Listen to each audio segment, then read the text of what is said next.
Good afternoon, happy stampers, and welcome to my Happy Stamping Studio. My name is Judy Anderson from judystamps.com, and I hope to inspire you in your everyday paper crafting. So I've heard from so many of you lately asking for ideas for Thanksgiving, in particular for table setting stuff. So I am sharing today a table setting idea that we do, or I do, with my grandchildren. Because they like to have things on the table. And I was talking to them. I said, well, how about if we put the silverware together in a little bundle this year? And they agreed. And so this is what we're going to be doing this year. And they are going to be helping me put these together. So I hope you can take this idea and use it at your family or friends gathering this Thanksgiving. So what do you say? Let's get started, everybody. I'm going to flip you around real quick. There we go. Okay, so we're at our stamping table. So I'm using very little supplies for this, and I am going to be pre-cutting everything for them. And when I say pre-cutting, I am going to be cutting out our belly band and our mats for our label. They are going to be using my cut and emboss machine and doing the labels out of Very Vanilla. And then they're going to get to choose from some colors that I'm going to bring along for some leaves. And these are just 3 colors that I chose. My go-to colors for fall are the Blackberry Bliss, the Cherry Cobbler, Crushed Curry, and Old Olive. I just love these colors together. When I first started stamping, I would use Eggplant Envy, more mustard, and Old Olive, and I would mix in crumb cake at that time. So same color palette that we're going to be using. They are going to be stamping on these labels, and we're going to stamp I'm Thankful on there. I'm going to pull this out and get the I'm Thankful stamp. And they're going to get to choose what color they stamp it in because we like to make our table colorful. And so they're going to be using the colors of the leaves for their stamping. And so they get to choose one of the colors. I chose Blackberry Bliss for mine for this one. But they are going to be able to choose any of the colors that they choose. And I will be picking out some fall colors, and they're going to mix and match because, those fall leaves are all different colors. So we're just going to stamp this I'm Thankful right there and put that away. And that is all the stamping. Now, if I was doing this all on my own, I would probably take the blending brush or a sponge dauber and sponge around these, but I know what that's going to look like with an 8 and an 11-year-old. So we're not doing that this year. So we are going to take the I'm Thankful and we're going to attach it right here onto this label. So I'm going to take glue. So I am going to let them do this in stages. So first I will have the number of people that will be coming, all the bands cut. And our bands are even going to be in different colors, different fall colors from DSP that I have. So our DSP is going to be mix and match.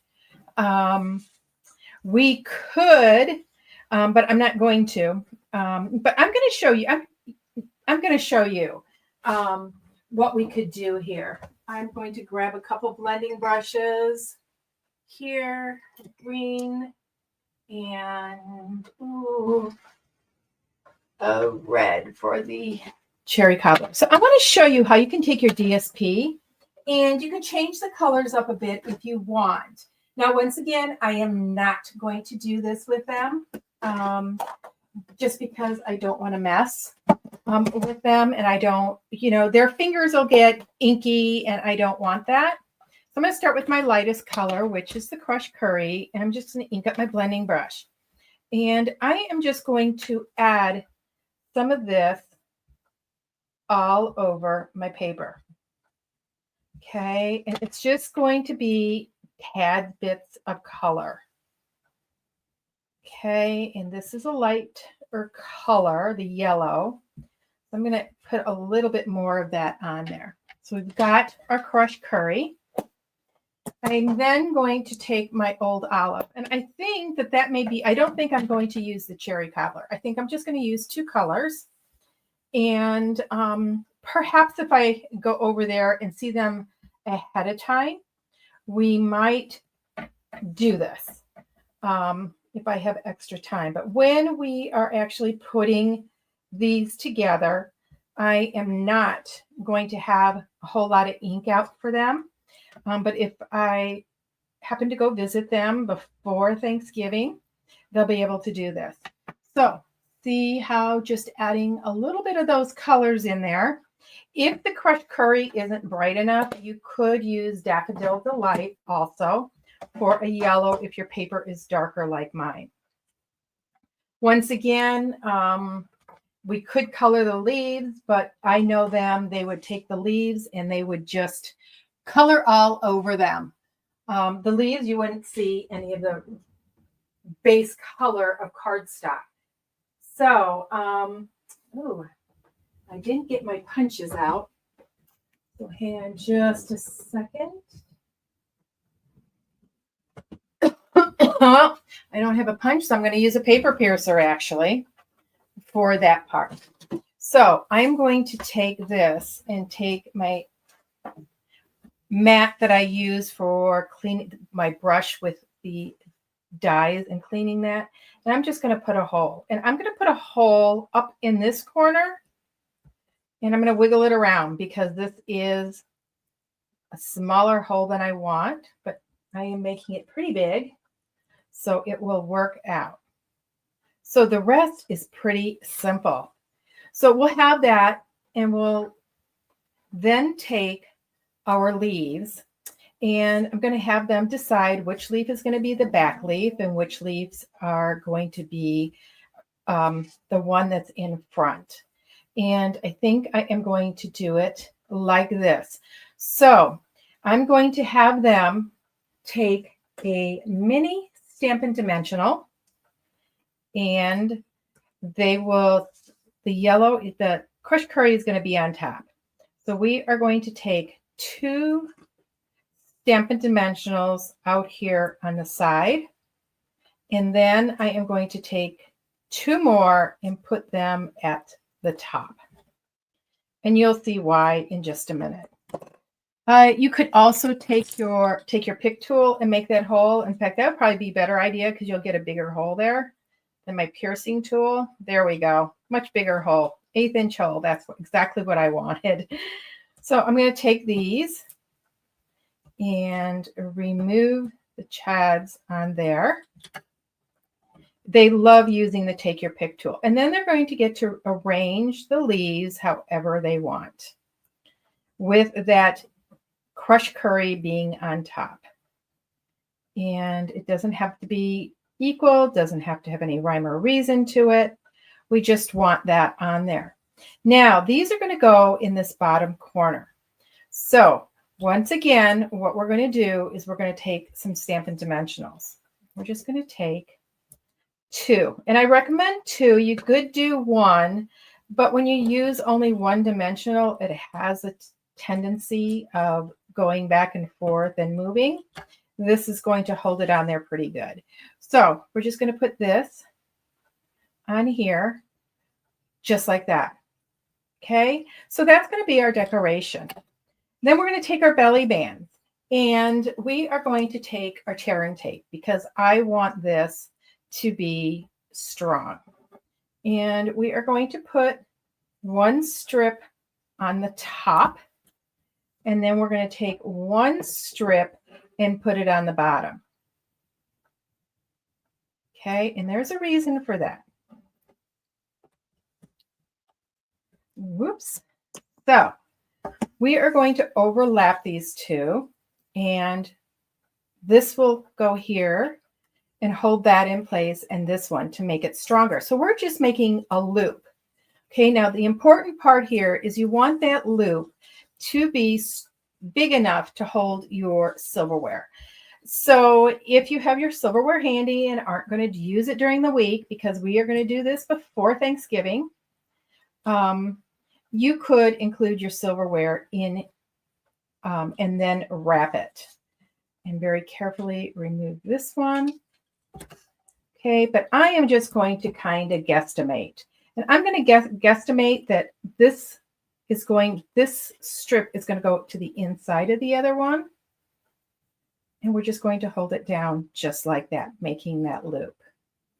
Now, you could take some ribbon. And if I was taking ribbon, I would probably use something natural like a burlap ribbon. This is a retired ribbon. And wrap that around and tape or glue that on also. But we're not going to use ribbon this year for that purpose at least. Then I'm going to grab some twine. And I am going to grab from our pack this natural looking twine. And let's hope that I can find the end fairly easy. There it is sticking out. And I'm going to use about an 8-inch piece. Okay, and this is going to be used to tie it onto our belly band.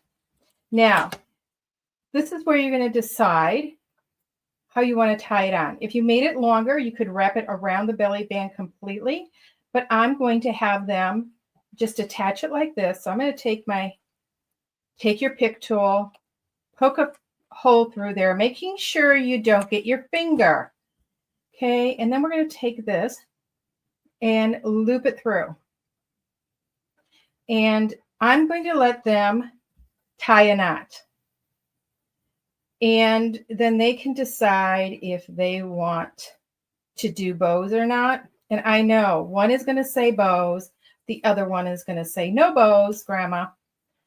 So by having the twine long enough, we can trim it or we can do the bow. So I am going to go ahead and do a bow here. And I can tell you that if they decide on bows, it's going to be Grammy's job to tie the bows. Just going to use this right here. Like that. Okay, and that's basically it. And it looks fairly simple and plain. But once you get it on all the place settings, and then you're going to just take your napkin and fold it over with your silverware inside. And I like to fold it fairly tight and then push it through. And then on everybody's plate, they will have their silverware, their napkin. And we are going to be on the search for some fall leaf napkins for Thanksgiving that are colorful. And that's basically it. You could do some boxes for the centerpiece. You could take, some candles and do some belly bands around it with some leaves for your table decor also. But I just thought, I had several of you, like I said, asking me about some Thanksgiving tablescape or table ideas for decorating your place settings. So that's it for today. I hope you enjoyed this, and I can't wait to hear what you guys do for your table settings. Until we meet again, everybody, happy stamping.